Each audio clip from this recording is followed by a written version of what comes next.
Zaman hayır olsun saygılı seyirciler. Efirde programı Fidel'in Büyükalı'nın bugün bizde iyi bir misafir angısı bağlandı bizimle Skype'tan. Kendisi o Kıpçak'tan Ivan Arlioğlu angısı bugünkü günde işler Türkiye'de rehabilitolog hem kineziolog. Size teklif etme, bugün tanışma bu güzel bir uzmanın. Ivan, zaman hayır olsun. Zaman hayır olsun. Sağ olun, sen bulduğunuz vakitte kaybolduğunuz bağlanmada bugün biz sizinle daha yakından tanışalım. Anlayalım neler yaparsınız siz Türkiye'de, niye sizin işinize gelir? Çünkü sizin bir pek meraklı zanaatınız var. Rehabilitolog, kineziolog. Bileyim hani siz bu zanaatı burada Moldova'da kabul ettiniz ama bunu daha detaylı siz bize anlatacaksınız. İsteyim böyle bir ilk soruşumu sorayım. Bu sevgi masaja, sevgi böyle insana yardımcılık yapma, yardım etme nereden gelir? Küçüklükten mi vardı böyle sizde heves olsaydı? Nasıl geçti, nasıl peydalandı bu heves sizde? Küçüklükten okulda güzel okuyordum. Ama duyuyordum yani bir şeyler lazım yapayım. Daha fazla insanlar için. Yani doktor da bundan oldum. Önceden masaj kursu aldım için. Annemin başlıca sıkıntıları var sırtından ondan. Ama öyle oldu. Hayat bu yoldan götürdü. Değil sadece anneye ama başka insanlara da yardımcı oluyorum. Ama üniversitede okuyorken önceden düşünmüyordum masaj yapmayı. Ben düşünüyordum bir cerrah doktoru, kirurg olurum veya ortoped doktoru olurum. Ama hayat öyle götürdü yani bu yoldan. Ama ben çok memnunum. İyi oldu. Küçüklüğünüz nasıl geçti? Bileyim siz Kıpçak'ta büyüdünüz. Büyüktüm aileniz. Kaç uşaktınız? Nasıl geçti küçüklüğünüz? Evet, Kıpçak'ta doğdum. Bizde 6 çocuk, 6 uşak ailemizde. Ben en büyük uşaktım. Benden sonra kız kardeşim, sonra 2 kardeşim var. Sonra da daha 2 kız kardeşim. Yani küçüklük biraz öyle zor geçti aslında. Yani büyük ailede öyle ne istiyorsun ki her zaman her şey yok. Ama düşünüyorum bu bana yardımcı oldu için. Yani, kendi istediklerimi nasıl ve koyup uğra gitmek için yani daha yardımcı olur. Nasıl baba diyordu, ne zaman kafan çalışmıyor, o zaman çok zor kollarına ve bacaklarına geliyor. Ona çok teşekkürler. Bu fikirler her zaman kafamda. Yani okudum da ikinci lisede Boris Yanakoğlu ismi. Sonra da üniversiteye başladım. Ama ben iyi okuyordum. Ondan bilmiyordum nasıl ne yapayım. Ondan yavruları verdim. Doktora da injiner de verdim. Ama yani doktora düştüm. Aslında injiner de Rusya'ya düştüm ama yani orayı nasip yokmuş gitmeye. Ondan Moldova'da kaldım.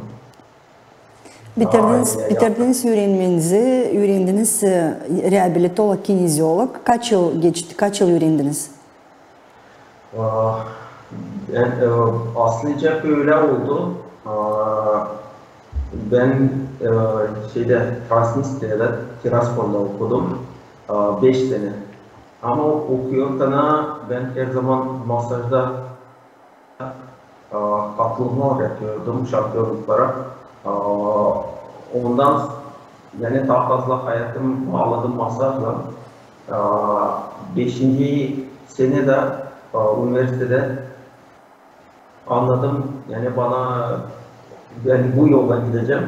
Ondan bir şeyler lazım düşüneyim. Yani bu rehabilitasyon için, fizik tedavi için. Ondan şey yaptım. Bu evrakları Transnistria'dan alıp Odessa'ya geçtim. Orada son 6. seneyi orada okudum. Ondan sonra artık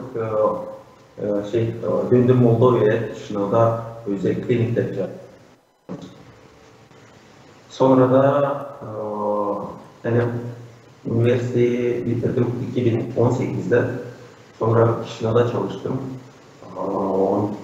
Ondan sonra da artık karar verdik Türkiye'ye taşınmaya. Şimdi Türkiye'ye taşındık. Burada müze iş yeri kurduk. Şimdi burada çalışıyoruz. Bilem hani 2016 yılda siz çoğu yarışmalarda şampiyon oldunuz. Klasik masajda Respublika Moldova'da şampiyon oldunuz. Sonra spa masajda Respublika Moldova'da şampiyon oldunuz. Hem başka da yarışmalarda ilk yerleri, üsi kurları kazandınız. 2018'de bitirdiniz ama 2016'da artık bu uğurda pek başarılıymıştınız o yıllarda. Ne türlü bu konkurslar geçer? Neler orada olur? Hani o kadar var ilk yer, ikinci, üçüncü. Şimdi böyle oldu. Yani ben 2015'te bana teklif geldi Moldova'da yarışmaya katılayım. O zaman ama ben başlangıç uzman gibi yani katıldım. O zaman 3. oldum.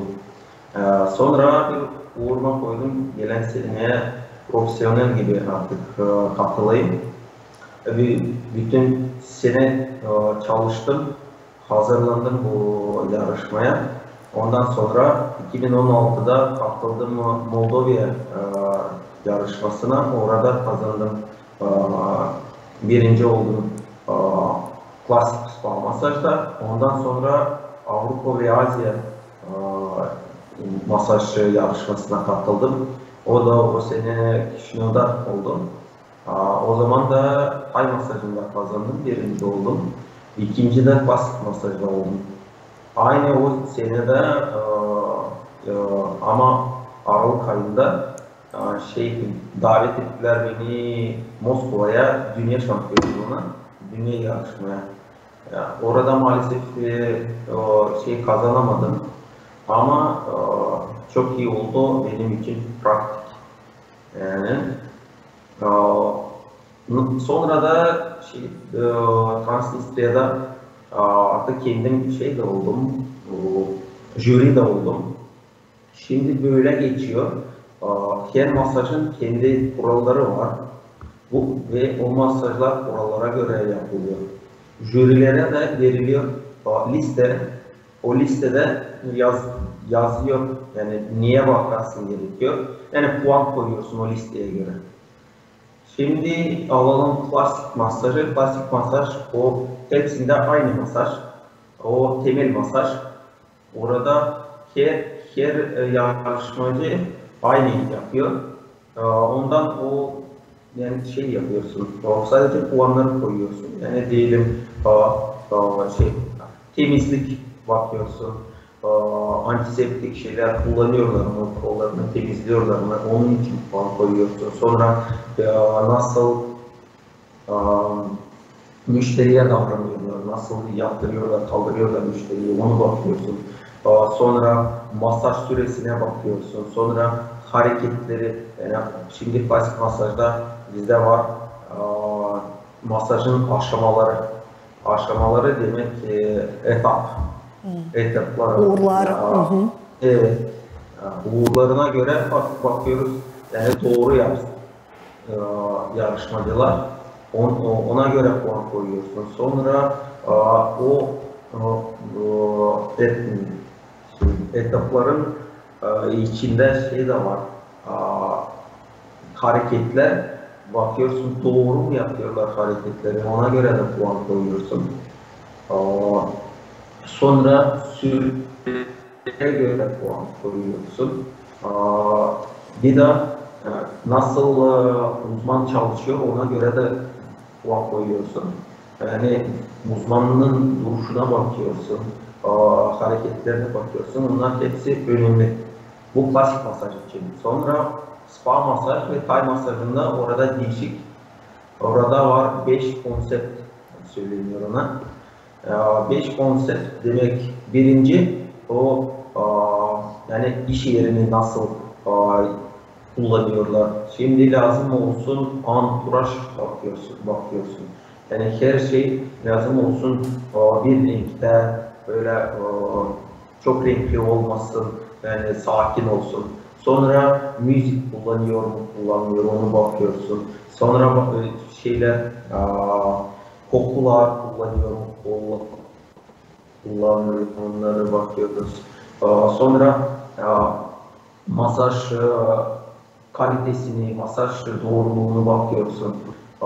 Bazen oluyor, yazıyorlar Thai masajı yapacaklar ama Thai masajı yapmıyorlar, değişik masajlar yapıyorlar. Ondan jüriler lazım çok bilgisi olsun çünkü masajların farklarını bilsinler. O zaman çok ince detaylar var bu yarışmalarda anladığım Evet. kadar. İnce bir ustalık, ince de etaplarca dediniz uğurlar bu yarışmada. Hangi yılda siz düşündünüz geçme Türkiye'yi hem de ne sebeple, neden seçtiniz Türkiye'yi, neden kalmadınız Moldova'da? Kendinizi bu zanatta ileri doğru göremediniz mi? O sırada ne sebeple geçtiniz? Ben çalışıyordum Chișinău'da güzel klinikte doktor. Sonra Chișinău'da diğer klinikte de öğretmen çalışıyordum. Masaj öğretmeni. Sıfırdan yaptım o okulu. Bir daha biz kardeşimle kendi iş yerimizi açtık. Tiraspol'da, Transnistria'da. Orada da çalışıyordum. Yani çok çalışıyorduk. Saat 8'den 10'a kadar nasıl söyleyeyim. Bir de Chișinău'da oturuyordum. Bir saat yolda sürüyordu. Yani çok zaman alıyordu iş. Haftalarda çalışıyordum. Öyle tatil günleri yoktu. Yani bazen zor gidiyordu. Vücuduma zor biraz geliyordu bu kadar çalışma. Ondan bir gün hissettim kötü kendimi. Ama şimdi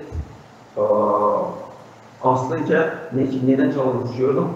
Sebep yani para kazanmak. Çünkü Chișinău'da oturuyordum, çok para yani gidiyor. 1000 euro aslında Chișinău'da yetmiyor. Yani ondan mecbur çalışmak. Bu kadar çok çalışıyordum. Sonra böyle ne zaman kötü hissettim kendimi. Biraz hastalandım. Yani o zaman tatil ettim. Eşimle gittik tatile. O zaman da ben yani fikirlerim yerine geldi. Anladım yani bu kadar çok çalışılmıyor. Vücut daha önemli. Ne kadar para. Ama Moldova'da yani bu kadar çalışmazsan maalesef başarılı olmayacaksın. Yani ondan karar verdik taşınmaya. Nereye taşınmaya? Yani düşünüyorduk Avrupa veya Türkiye. Ama Avrupa, önceden Avrupa'daydım. Türkiye'ye hiçbir zaman gelmedim. Ama Avrupa'da biraz oraları ben sevmiyorum. Orada moral şeyler artık bozulmuş. Yani ondan benim için önemliydi. Ailem içindir. Yani nerede daha kendi çocuklarını sen bakacaksın. Yani devlet sana karışmayacak. Nasıl sen söyleyeceksin? Yani öyle okulur senin ailende. Ondan bana daha fazla Türkiye yakın geldi. Türkiye'de çünkü moral şeyler daha yani korunmuş. Burada namusluk Yani çok önemli burada. Ondan seçtik Türkiye'yi. Buraya geldikten sonra yani, tabii biraz zordu. Ama şükür Allah'a yani öyle. Kendinizi burada, Burada. kendinizi burada yeni devlette, yeni toprakta, başka insanlar arasında, yabancı kültüra içinde kaç vakit sürdü, ne kadar bu vakit sürdü? Hani siz kendinizi rehabilitasya geçinecek, kendinize bir yol kurunacak, çok mu vakit geçti? Şimdi ne zaman buraya taşındık biz tam pandeminin ikinci dalgasıydı. Biz taşındık burayı yani ondan sonra başladı o ikinci dalgası pandeminin. Diyeyim yani çok zorluk yani hissettim, kültür zorluğu, dil zorluğu yok. Yani insanlar yani karşılıklar çok cana yakın yani bir şey kötülük bir şey görmedik. Yani bizim dilimiz çok benziyor Türklerle. Türkler de davulları seviyorlar. Ondan davul Türkiye olduğum için ne zaman duyuyorlar bunlar çok iyi davranıyorlar. O zaman çok zorluk duymadınız geçtiğinin. Evet, rehabilitasyon için çok zor duymadık ama şimdi yeniden işe alındı. Zaten ben buraya geldim, bir şey burada yoktu. Son biraz o taraftan çok biraz zor geldi. Ama şimdi eşim annesi de buradaydı. Çok Türk vatandaşlığı aldı. Önceden başladı onun arkadaşları masaja girmeye. Evde zaten masaj odası, estetisyen odası yaptık. İyi de çalışıyorduk. Yani topluca. Ama böyle sonra pandemi tekrardan kapladılar burada bizi. Bir şeyler, bir yol yardımını düşünelim. Arıyorum aslında spa merkezlerinde, fizik tedavi merkezlerinde, rehabilitasyon merkezlerinde veya salonlarda iş yeri arıyordum. Ama burada çok sıkıntı çünkü kadın alıyorlar. Daha fazla erkekleri almıyorlar bu işlere. Veya yani çok az para veriyorlar ama çalıştırıyorlar çok. Ondan karar verdik ki kendi iş yerimizi açalım. Öyle de oldu. Yani bir sene sonra artık kendi iş yerimizi açtık. Şimdi öyle de çalışıyoruz yani kendimize. Ama önceden lazım, müşteri meselesini yani problemini çözmeye. Ona da yardımcı olduğu sosyal medya şeyleri. Bu Facebook, Instagram yani oradan tanıştım buradaki Türkiye'de Ruslar oturan Rusça konuşanlarla. Yani öyle başladı burada. İyi ki kendi işinizi kurmuşsunuz da kendi kendinize çalışırsınız. Bugünkü günde kendi zanaatınızı böyle güzel ilerlediyorsunuz. Çok mu bugünkü günde var isteyen masaj geçme, yani böyle bir ya da belki rehabilitasyon sorunlarını çok mu insan var yaşar? Şimdi böyle burada Türkiye'de aslında masaj çok kötü burada. Yani akademilerde eğitim de güzel verilmiyor. Yani ondan sıkıntı burada var bu konuda. Var nasıl söyleyeyim 10 seneye geri kalıyor Türkiye biraz. Yani bu salon işlerinde.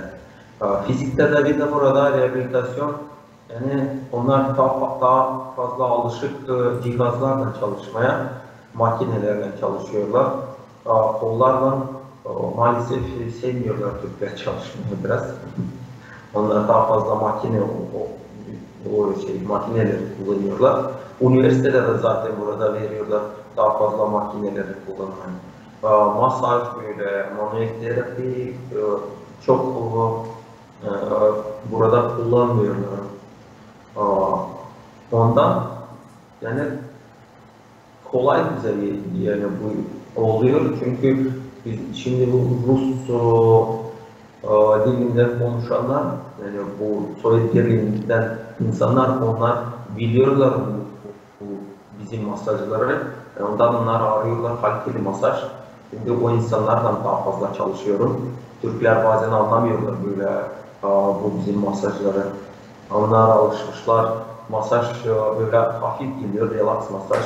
Ama relax masajdan tabii ki fayda olmuyor. Biz tedavi masajı yapıyoruz. Ondan yani ama çok isteyen var. Yani şimdi böyle sadece masaj olsaydı yani her evde yaptırabilirlerdi ama biz tedavi masajı yaptık için ondan çok isteyen oluyor. Yani. Güzel. Sanırım hani uşaklarda getiriyorlar size masaja değini. Evet. Uşaklarla da çalışıyorum.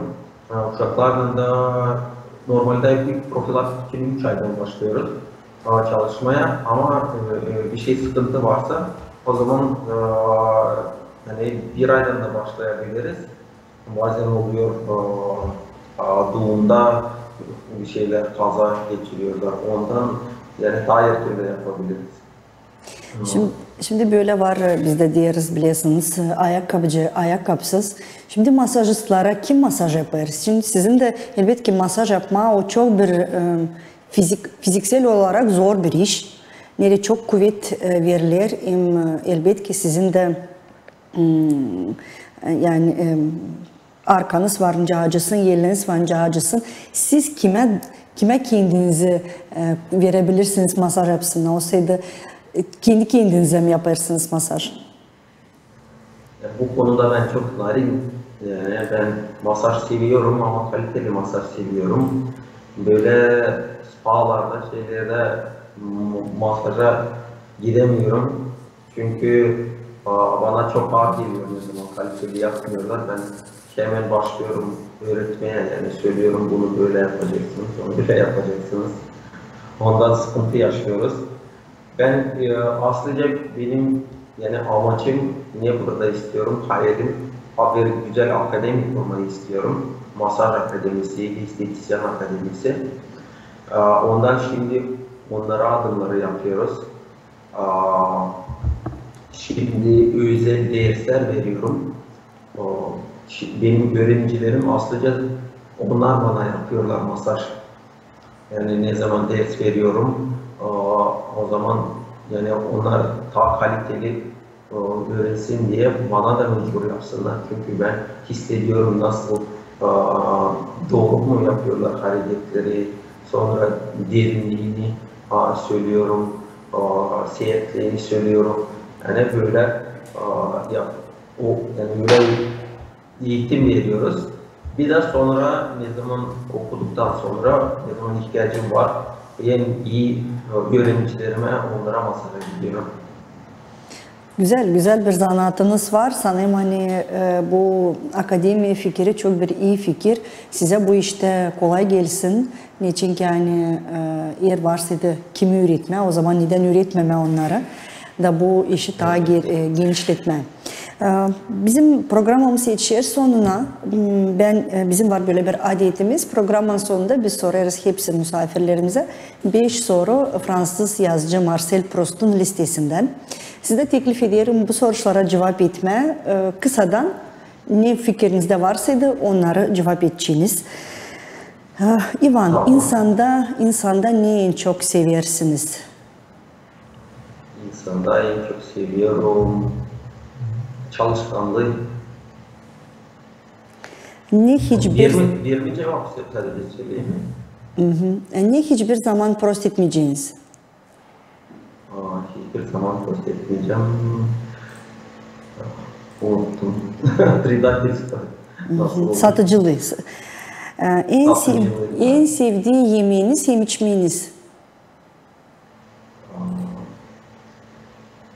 En sevdiğim yemeğim kavurma, sıcak kavurma. İçmem de en sevdiğim şarap. Size dini kısmet ne o? Yani kısmet